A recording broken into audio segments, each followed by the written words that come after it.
I'm Victoria from Biblio Lifestyle, and you're listening to the Reader's Couch podcast, the show that will help you bridge the gap between living a full and busy life to one where you're reading, learning new things, and having fun. Today on the couch, I'm so excited to welcome Chef Pierre Thiam to talk about his latest cookbook, Simply West African: Easy, Joyful Recipes for Every Kitchen. Simply West African is a cookbook that introduces readers to the vibrant and delicious cuisines of West Africa. With 80 accessible recipes, Chef Thiam showcases the diverse flavors and ingredients of the region, offering familiar dishes with a West African twist. And you can also find great one-pot crowd pleasers too. This book is a warm invitation to explore the rich culinary traditions of West Africa, and it brings its comforting and irresistible flavors into your own kitchen.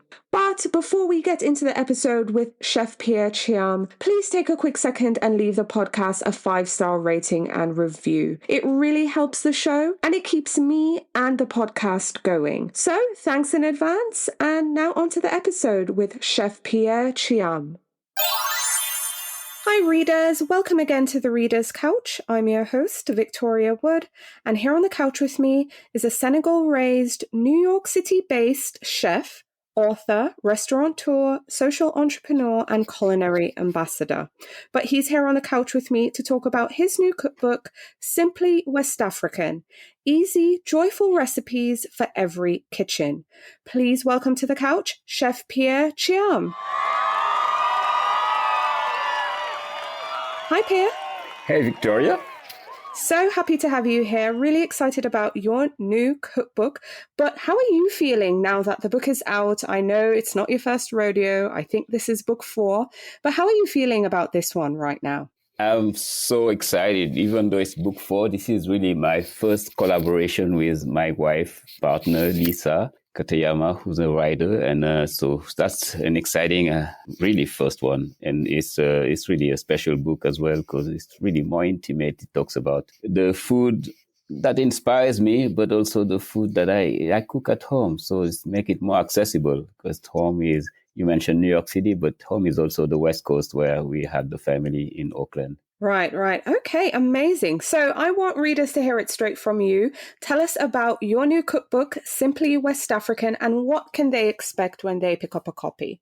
Well, when you pick up a copy, you will be, if you have no idea of what West African cuisine is, you will be amazed at the diversity and the abundance that comes, and the creativity to the angle, the way food is approached. There is a sort of familiarity that you will see as well. Some of the ingredients have arrived from West Africa through the Middle Passage, and you see them. You've been seeing them for hundreds of years here in this part of the world, in the Americas, because of what we call the Middle Passage. Black eyed peas, eggplants. Some of those ingredients. Many of them. Some of the recipes even have been also transferred from that West African coast to the Americas. So that's a lot of the things that you would see in this cookbook. That food is a story. Every recipe tells you that story, and you'll be also surprised at how healthy and nutritious this cuisine is. It's very balanced. A lot of plant-forward approach to cooking is what West African cuisine is. You'll see how we use leafy vegetables. The pyramid of that cuisine is really based on leaves and plants and tuber and beans, and then grains. And then only at the top that you see proteins like fish and meat, and more sparingly, not as you would expect you see in other cuisine. So yes, this is a cuisine that has the book that will introduce you to that angle of that cuisine.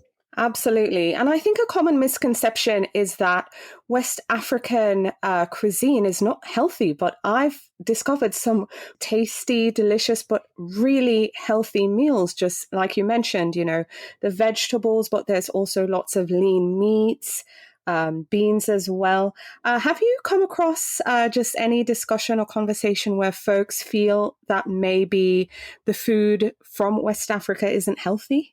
I've heard that, and that always made me smile because that's actually the opposite. There's an interesting report that came out from the Lens report, it's called. That's the big nutrition report that comes out every year. And that has been very clear that the West African diet, the traditional one, is the most balanced in the world. So when you hear that this is not a healthy cuisine, and you know where it's coming from, it's kind of shocking. Obviously, that cuisine has been affected by different disruption when you see colonization and modern times also affecting the cuisine. So this book is inviting you to return to that tradition. The tradition is a cuisine that's absolutely well balanced and a right share of plant forward vegetables and grains and beans are like the main component of West African recipe. So yes, it's very balanced.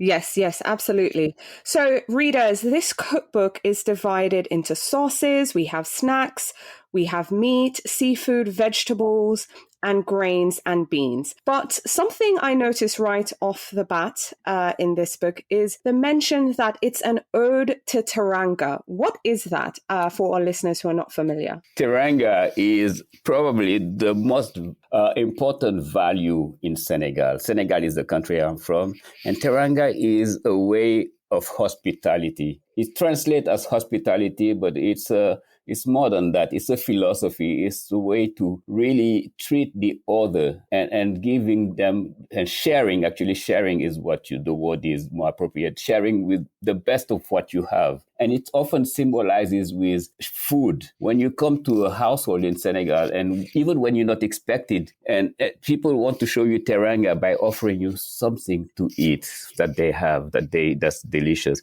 by offering you the best piece of meat. If you're invited to eat with them, they're offering you the best parts of the meal, because we eat around the bowl, and you would see the mother often pushing like the choicest pieces in your segment of the bowl. So that's Teranga. Or offering you a drink, or just a smile is Teranga. So Teranga is a way of life. It's a way of giving the best of what you have. And it comes from this belief that when you give, especially for the unexpected guest, it's like you're receiving, because that unexpected guest is bringing blessings to you. So it's really a very, very interesting philosophy of social living. And that's how Teranga is. And that's also the name of my New York restaurants. I have two locations of Teranga in New York City. So that's the name that you would see oftentimes in Senegal. Right. I love hearing that. That's amazing. So as a reader, and most of my listeners are avid readers as well, we believe that through reading, we connect with other people, other cultures, we learn other ways of life. Now, you as a chef and cookbook author, do you believe that through the food we cook at home,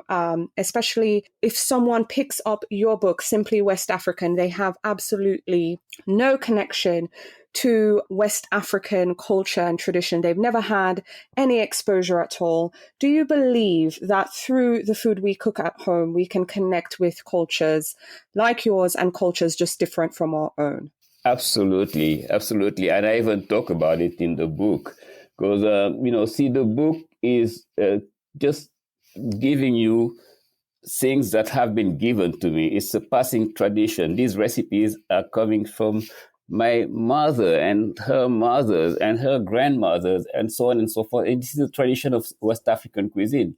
So these recipes are telling you not only stories of my family itself and my culture, but they're telling you stories of how these ingredients even were domesticated. So you have the stories of the farmers and the stories of the fishermen, and you have all of that is coming to make a culture, really. All those elements are like combined in this dish that you are going to prepare. So preparing the dish from the recipe is a way for you to even communicate with my ancestors, with the culture. And I really insist on that. It's very interesting. When I talk about cooking with the senses, that's a part of the book that I like the reader to grasp. The recipes are guidelines, but it's very important that you are present in the cuisine, in the kitchen, the way my mother is present in the kitchen, the way her grandmother was present in the kitchen. They didn't have recipes. They had a way of connecting with the ingredients, and they had the guidelines, the way the recipe, the food is being, the recipe is being told to them. But the presence allowed them to have a direct connection with the ingredients at the marketplace. It begins at the marketplace when you connect with the ingredients and you feel it and you smell it and you taste it. So all your senses have to be present. And this way of cooking is really the way that really allows you to even get another sense in addition to your other five senses. The intuition comes out of it. And I think that's very much an African approach to cooking. And the readers, wherever they're from, when they read this, approach cooking this way, the way it's instructed, they are also having a conversation with my culture and they have a better understanding of that culture. And those values, like Teranga you mentioned, those values also just opened a whole angle of the window to my culture that they wouldn't have access to. And that's only books can do that. Books and cooking also have a way of doing it. So cookbooks are very special in this way of integrating a culture, introducing a culture to a world. And food is definitely the way to transcend the borders. Absolutely.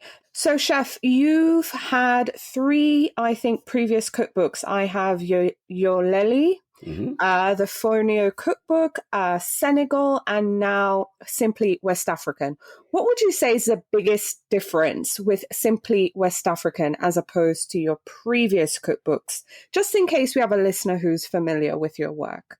Well, anyone familiar with my work will see there is a thread, there's a continuation between the cookbooks. My first one, Yolele, was about the food that was inspiring my cuisine at the restaurants, the food that came directly from my childhood, my mom, my grandma, the food that I ate in the streets of Dakar growing up.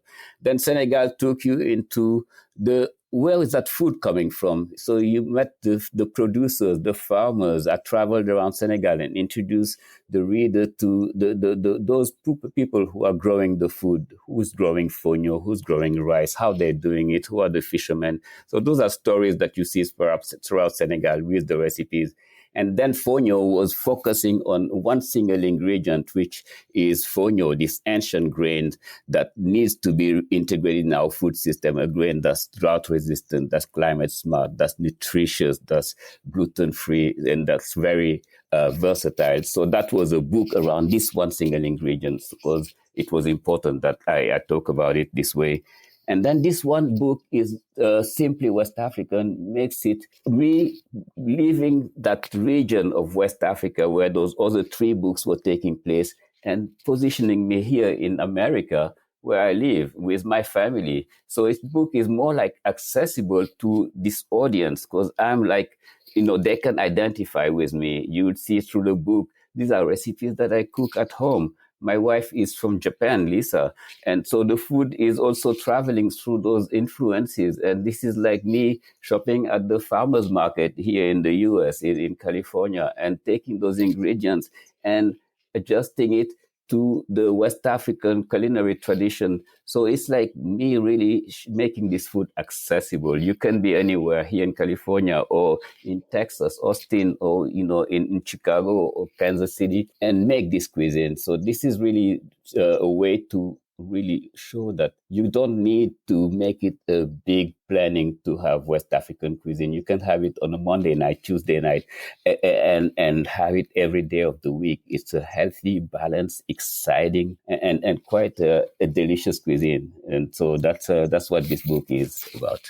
Yes, and I really want to stress this is an everyday cookbook. It's not a cookbook where you have to plan for all this time and sourcing ingredients that you might not always see around. What I really appreciated with this one is that it's incredibly accessible. It's easy, just like the title said. The recipes are joyful, and you don't need 5-star kitchen to make these recipes. You can do this in your everyday kitchen. But speaking to doing this in your everyday kitchen, Chef Pierre, what are your 5 essential kitchen tools that you have in your kitchen and that you think everyone needs to have in their kitchen? Because now we're helping listeners set up their West African kitchen. 5 essential tools. I would start with really a cast iron pan, and that's an important tool. The way and cast iron pan, I use the pan, and the second one would be also a pot, a cast iron pot as well, like like the Le Creuset, and I don't have any commercial deals with them, but that's a brand that I like the quality of their of their products. So the pan and the pot that like done like the heavy duty cast iron pan that can take you for like slow cooking if necessary, but can also do it very fast because it conducts the heat in a way that's like very evenly and at a high level too. It takes high level temperature. So I like those two ones because those are the ones that you would see in West African cuisine. You would see it in my mom's kitchen. We use it not only on the electric stove, but traditionally we have the burners, outdoor burners that are made out of wood logs. So that's the kind of pan that you would see, like a really, really darkened one that's been there for years, but it's just doing a great job. It's very well seasoned. So those two. So another tool would be a mortar and pestle. We have a tradition, and that's a ubiquitous tool you would see across Africa. The mortar and pestle, usually it's a big wooden one that you see that's carved out of the trunk of a tree. Obviously, you don't have to have that model in a modern kitchen in here in the US. So I like the one that's like made out of stones. I have a small one. I have a couple of them, but I have a stone one made out of stone, and I use it to pound everything. That's our food processor in Africa. Obviously, you want to have a food processor to make things faster, but you have the purists who think the mortar and pestle is the way to do it, and you take it and use it to grind your spices or use it to just like make your blends. We have a few blends that you see, like there's one like called Rough in Senegal that has garlic and parsley and black peppers and chilies and red green bell pepper, and you pound it together with a mortar and pestle. So I like the mortar and pestle. That's a very important tool. Another tool is a wooden spoon. Wooden spoon. My mom would always tell you, when you're about to stir into a pot and a stew, like those stews that take, like the peanut sauce or the gumbo, the okra stew or the red sauce, you always have to use a wooden spoon. And I never understood that until later on, after I understood that there was chemistry in it. When you use a metal spoon into a metal pot or a cast iron pot, you oftentimes, if you really pay attention, you can get that very slight metallic taste in the finished product. And the wooden spoon is the one that avoids you to have it, So tasting is so important. So the wooden spoon is like, it's much more organic. So that's one that I think is an important tool. Another one, number 5 maybe, and that's one we all have, is your hand. The hand is so undervalued. People don't realize. I think it's the most important tool in the kitchen, and we all have our hands. Use it. Use it to when you shop, feel the vegetables, feel the fish. Touch it to see if it's not poking. That means it's fresh. The hands give you some information that you will not get from anything else. Obviously, you have to use all your senses, but your hands, even in the kitchen, sometimes there's some recipes where I talk about, my mom, when she used to like use some cherry tomatoes and crush them with her hands after washing them instead of like just using a blender. It gives you that beautiful imperfection of like the crushed tomato. That's what you want, because you want at your finished product, you want that sauce to have that chunkiness and stuff, and that's really important to have it. And there's a special connection that you have with the food. It's like almost a spiritual one, by feeling the products. Not only that, but at the end, to eating, we love to eat with our hands. Traditionally, this is like, I think we in Senegal, we always say that is the food tastes much better when you eat with your hands. You have a probably like it's some kind of alchemy, really, that you first you get a feel of the food as you take it. If you're eating, it could be grains or rice or fufu, and then that dumpling, from cassava or sweet potatoes. But that tells you, first of all, the temperature before you put it in your mouth. You feel the temperature. If it's too hot, you like playing with it to cool it down. And then you just like nothing between you and the food. There's like no metal, no fork, nothing. It's just like you putting the food in your mouth is magical. It's difficult to explain, but it is the way to really appreciate the food and to connect with it. So your hand is an important tool. I can name a few more, but those are 5 ones that I think are quite important when it comes to West African food. And we're stocking our West African pantry. What are 5 essentials that you need to have in your pantry? In your pantry. So I'll start with grain. So, because it depends what part of West Africa, but in Senegal, for instance, it's a grain-based kitchen. So we have grains that are that go from rice. Rice is like, we have a family of rice called Oriza glaberrima. That's oftentimes the red rice. It's difficult to source right now, but that's an important one if you can get it. You can get it on Amazon now. Fonio is a grain I've been championing, so you can get fonio now, thank God, across the U.S., Whole Foods or Target and others.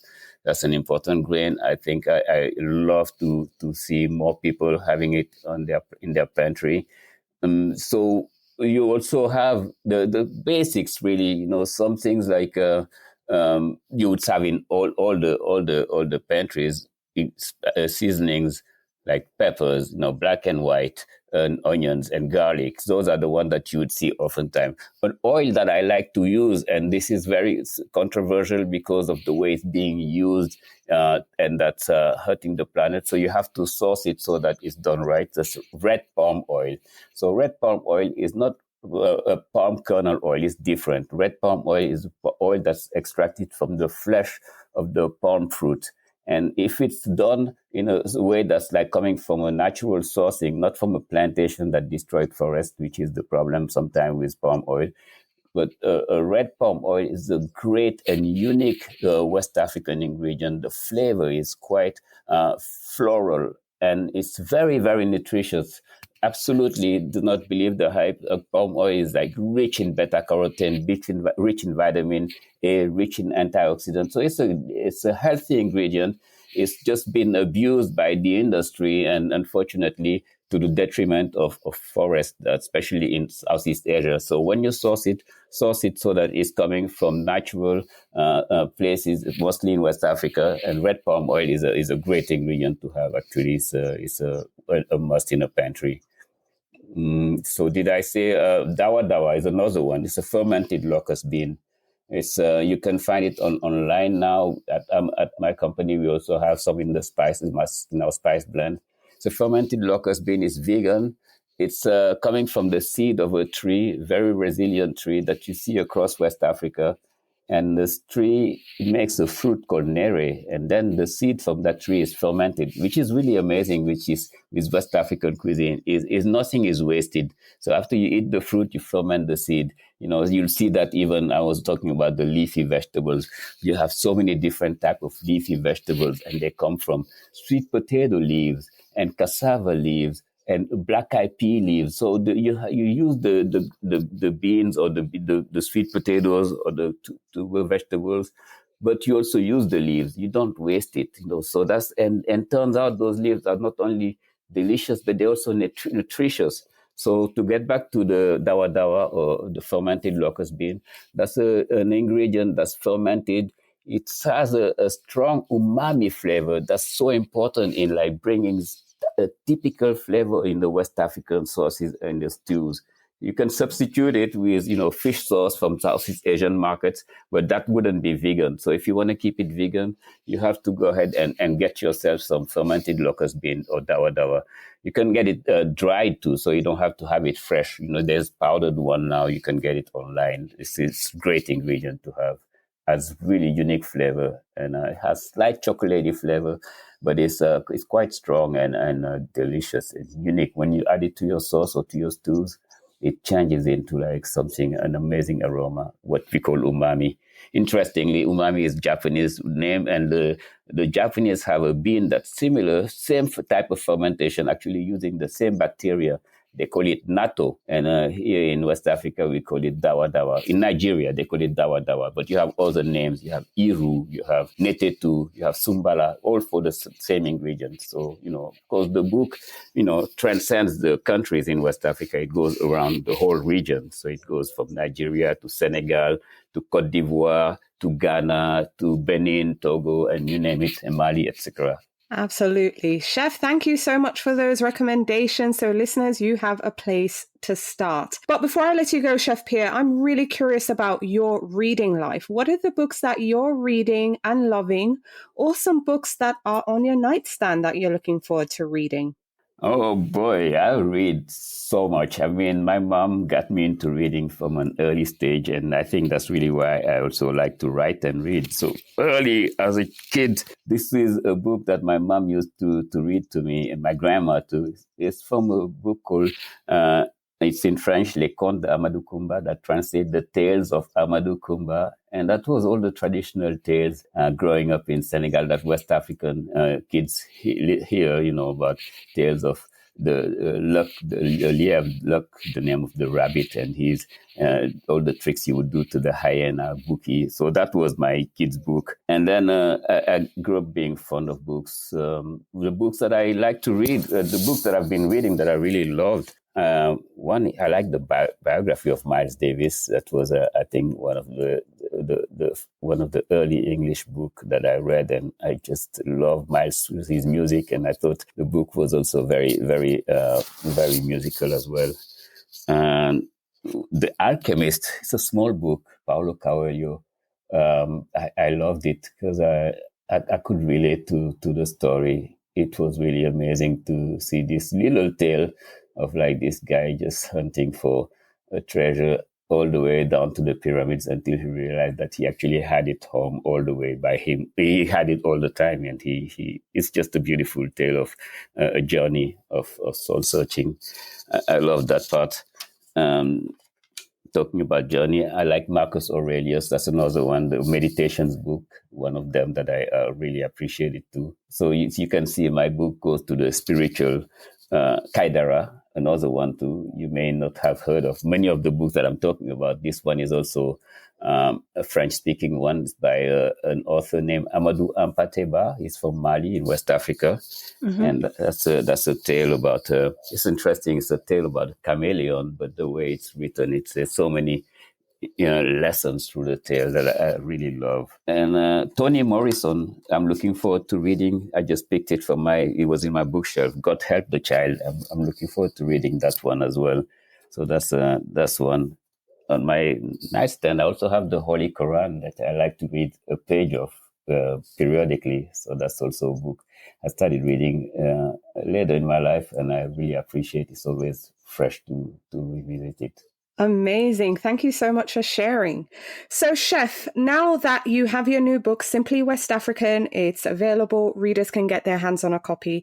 What are you hoping for in an ideal world when someone has picked up your book, they've made a recipe or two? What are you hoping they might think or feel after they've kind of perused all the recipes you've shared? Oh, I hope that it changes their mindset, because unfortunately, West Africa is so misunderstood, it's like, or not known at all. So I hope after reading it, it will awaken that curiosity of trying to know more and to travel either through the books, through the food, or physically to visit. There's so much more to learn from that part of the world. So much more. I mean, this is like an ancient culture, a rich culture. And it's it would be sad to see many of that knowledge disappear. So this book is an attempt to get people to pay closer attention. And in addition to that, this is also offering solutions because, like I was mentioning, our food system is the big culprit when it comes to climate change. And the solutions really come from going back to the tradition and saving biodiversity, bringing back that tradition of of approaching food, putting culture back into food, into agriculture, which is really what it was always supposed to be, and has somehow become, those ingredients became commodities, and food became mostly about the bottom line for the shareholders of big food. So I hope this book just triggers the reader's interest and attention into doing more, digging deeper, and at the same time having delicious meals as well along the way. Absolutely. Chef Pierre, thank you so much for coming on the show and speaking with me. It's been an absolute pleasure. It's my pleasure, Victoria.